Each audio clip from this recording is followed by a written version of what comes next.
So, ayun. Meron tayo ditong project car. Check natin. Uy, naantok na. Toyota Corona Carina E ST191 manual transmission, and nakuha ko siya second hand. Tapos naka Euro specs siya. Meron siyang headlight washer, moret headlights, tapos yung grill. Tapos kaka-rehistro lang niya. Actually kanina ko lang nakuha yung papel. Pwede na tayong gumala. Naka 17 inches na mags na rin ako. Original Toyota, galing dun sa pinagbilhan ko. Nakakabit na talaga yan. And maganda dito, naka brake pads na siya. Actually di ko alam anong difference pagka ano pinagkaiba pag naka brake pads na rin yung anong tawag dyan, brake pads na yung rear wheels mo. So, hindi ko alam yung difference, pero para sa akin astig. Ayan, kung nakikita nyo guys, ayan, meron tayong isang floss ng kotsen to, masilyado na at kitang kita yung pintura, nangingitim mo. Pero majority lata naman siya. Tapos yung mga ibang mags niya, ayan, may mga gas-gas. Pero pwede na. Yun din, lug nuts ko, medyo kalawang na. Palag na rin. Kasi madali lang naman palitan yan. Tapos, ito pa yung floss nito, yung sidings. Nilagyan daw kasi ito ng silicone nung pinagbilhan ko. Pinakailaman niya, kaya nagkaganyan. Tapos isa pang maganda rito is naka sunroof na siya. Ayan, medyo madumi lang, pero nagana yan. Full functioning yan, pero medyo nakaangat lang to. I don't know why. Kabila lapad naman. Ito mo tayo sa likod. Sa likod ko naman nothing much. Stock na taillights, may basag pa nga ito eh. Pero naganing ilaw. Makinis pa naman yung salamin kahit pa paano. Meron siyang stock na yung spoiler niya. Kasama na talaga sa kotse. Susunod papadetail ko to. Abangan nyo lang yung susunod na videos. Sa muffler ko pala, ayan, bagong kabit lang din yan. HKS Jasma medium free flow na muffler. Gusto ko yung tunog niyan kasi hindi siya masyado maingay. Pero pagka umarangkada, ayun, rinig na rinig. Try natin sa loob. Interior naman natin, kakalagay ko lang din yan. White corduroy na car seat cover. May dumi na agad oh. Pero ganyan talaga, di maiwasan. Binili ko to sa Ace Hardware. Ay bumukas. Sa Ace Hardware, SM Bacoor City. For about original price niya about mga 3,000, pero nakuha ko lang siya ng mas mura dahil sale nung December 2023. Ayan, may kasama pa siyang unan. Cute, di ba? Yan ba yung itsura niya. May separate na cover yung sinusuot yan, pero hindi ko na nilagay. Tsaka na lang siguro. Sunod na project ko dito is carpet. Kasi kita mo naman, ito lang yung bukod tanging carpet ko sa likod. Tapos ayan na agad yung flooring. Pero okay naman, buo pa siya, wala namang butas. This next project, sound system, solid yan. And sa ko naman, dashboard, wala naman masyadong bago dyan. Meron tayong pabango galing sa aking nanay, kaya ganyan yung design. Siyempre babae no. Pero naka Sony na tayo na sound na radio. Tapos meron din ako nito, Shopee Finds lang yan. car charger. Surprisingly nga, nagana pala to. Gulat ako. Akala ko hindi siya nagana. And aircon, malamig. Malakas yung aircon niya. May orasan dito. Hazard, nagana. Ito hindi nagana, so papaayos ko pa yan. Tapos meron tayong lalagyan ng ano ba yan, coins? Hindi, ewan ko eh. Actually, diyan ko nilalagay yung phone ko minsan eh. Okay, mga card, ganun. Sa taas niya naman, nagana yung ilaw niyan, mahina lang to. Ito, nagana to. May topak lang talaga. Pati yung kabila, ayaw na rin. Anyways, and ito, yung ating sunroof. Wala pa tayong dome light, pero madali lang yan. Ayan, oh. Masyado malapit kasi yung camera ko eh. Pero sa gauge naman natin, ayan, wala nang gas. Ito parang binutasan dito, di ko alam kung ginawa dyan.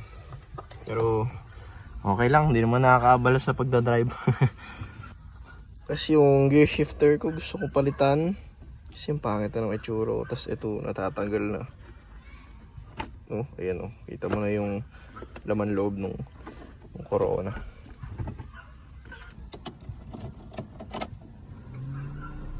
Yan, bumakas yung fan niya. Yan.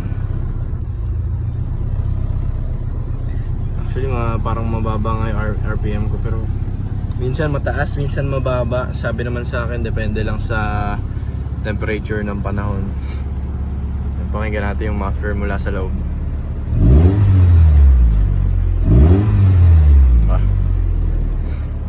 Ayos. Pwede mambuisit ng kapitbahay. Check natin yung hood.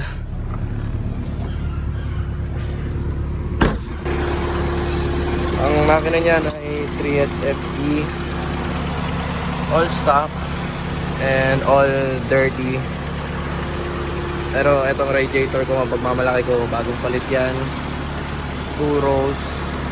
And solid na rin yung circulation niya. Kasi nung nakaraan, sobrang bulok na nito.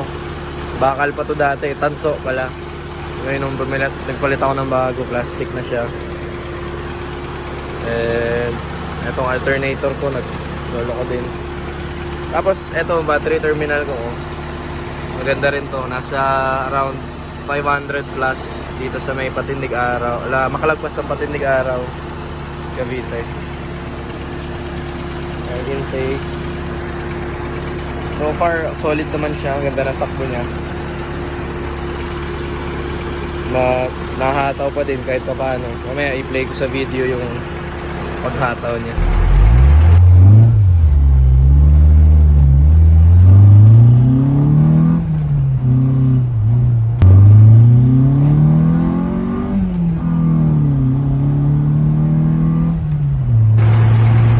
Tapos next na pagaganahin ko dito is yung windshield washer para pag naulan. Tsaka yung motor ng wiper ko, parang masyadong mabagal kasi. Well, as you can see guys, itong Moret na headlights, umabot to ng $1,500 US dollars. Pero sa MK Garage, shoutout pala sa inyo MK Garage, kay Sir Patrick, gumagawa sila nito, ewan ko lang kung hanggang ngayon, pero nakuha ko to, meron na. So parang niremedyoan na nga lang eh. Nilagyan ko na lang din ng cable ties dito. Okay naman. Gusto kong gawin dyan, i-repaint ko para mukhang bago.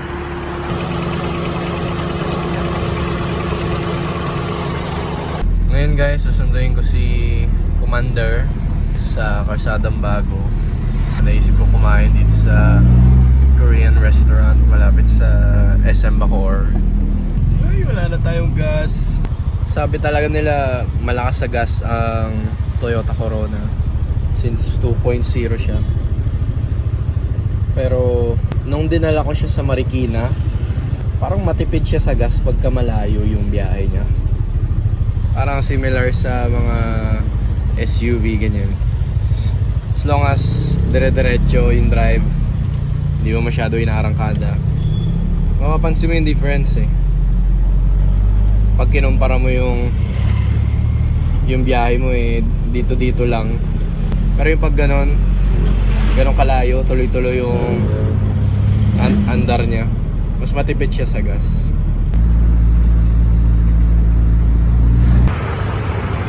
Dito kami ngayon sa Chipa Food House, Korean chicken and kebab. Ayan ang aking commander. Nakarating naman kami ng safe. So, kain muna kami. Let's go. Anong masarap dyan na? Ito. Libre mo to. Doon tayo sa ano? Pouchin. Libre ko ba? May pouchin sa SM. So, yan, no? So, order kami ng yung 8 pieces na chicken. And then, ano yan? Jin ramen? Mild lang. Ramyun, di ba? Yan yun. Ramen. Tapos, dalawang rice. Pero tawag talaga dyan, chibab, CBB set. Ay, Ayun. Ayun guys, oh. good for 2 persons. For only 329. For 2 persons, tama-tama pang couples. Game. Taste test. Ikaw muna. Paano mo mag-taste review? Yung totoo ba yung sasabihin? Joke lang. Yung totoo kasi hindi pa naman tayo kanungo para mag... Oo. Hindi totoo. Kapag di masarap. Ay, lasa! Ito naman kasing ramen, natikman na natin yun. Lagi natin kinakain yun, diba?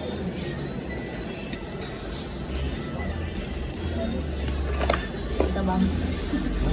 Okay. Parang inagdam siya ng flavor. Hindi siya yung... No? Pwede na. I like the egg. I like the egg. Ngayon, chicken na malambot. Mukhang malambot siya, guys. Pwede na. Ay, malambot nga. Boneless siya, no? Bonus. Taste natin. Tikman na natin. Ang sarap. Ha? Init. Pwede na, 9 out of 100. Hindi, pwede na. Pwede na para sa budget mo yun. April, sagot ni Commander. Kasi alis na siya. Iwan niya ako ngayon. Nabutan. Pwede pa ako alis, di ba yung mag-aya kumain? Oo, ko naman. Hindi ko pa nga alam na magkuulong ka po kayo. Nagyaya na kita. Sarap. Marami silang kanin. Medyo mamang, no? Mahal talaga yan yun, ba? Matamis. Pero kumpara sa 24 chicken, nayang yung mas malasa yung 24 chicken. Kaso sobrang lamog. I mean, sa sobrang dami ng sauce, nalalamog yung crispiness ng balat. Eh pag ako gusto ko, malutong pa rin balat. Pero itong okay lang. Okay lang, no? Sarap. Highly recommended. Kaya mo na kami. So, ayun guys. Nakauwi na kami. Hindi na ako nakapag-outro sa vlog. Actually, first time ko kasi mag-vlog. Pero sana na-enjoy niyo yung... Sana nagustuhan niyo yung content ko. Ayan. Content natin ang ST191 Toyota Corona. Ang pinaka-iniisip ko dito guys eh... Since European concept kasi siya. Parang gusto kong lumipat ng JDM. Yung mga naka-momo na steering wheels. Tapos iba't ibang abobot sa loob ng interior. Pero hindi ako masyado maalam. Kaya guys, kung may suggestion kayo, tulungan niyo ako. Listan nyo lang sa comment section. Tapos subukan natin i-apply dito sa aking Toyota Corona. No? Pogi naman siya, pero mas gusto kong para mas pogi para sa akin pagka naka JDM specs eh. Kaya thanks for watching guys.